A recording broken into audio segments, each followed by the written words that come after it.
A man convicted of killing his former middle school music teacher 20 years ago will soon be out on bond. Alvin Stewart was 18 at the time of the murder back in 2003. KVUE's Daniel Perot was in the courtroom this morning as a judge granted his release while he seeks to get a new trial.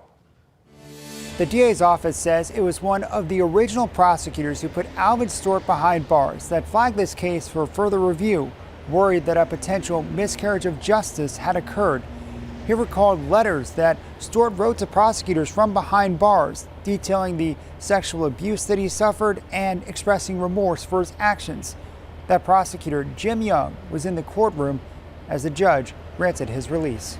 After more than 20 years behind bars, Alvin Stewart will soon be free on bond as the state appeals court reviews what prosecutors now believe was an unfair trial. During the original trial, Stewart says his lawyers didn't investigate the sexual relationship between him and his teacher, Philip Randolph Thomas. Prosecutors say Stewart suffered grooming and sexual abuse before he killed Thomas at his North Austin apartment. That tragedy was compounded when Mr. Stewart did not get effective assistance of counsel at that trial.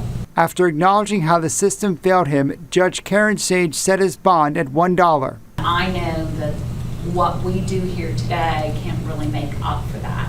And Mr. Stewart, I am so sorry that we failed you so badly. Stewart broke down in tears. Later, hugging the prosecutors, the judge even came down off the bench. Which is such a kindness that she bestowed. I know Alvin's really grateful to have had her take that step for him. Thomas's family was in the courtroom on Thursday but didn't talk to reporters. Stewart's lawyer says he's remorseful for the pain he caused them. I think he's incredibly grateful to be given a chance to have a life again, but also recognizes that the family still lost somebody they loved, and the remorse that comes with that and the sadness.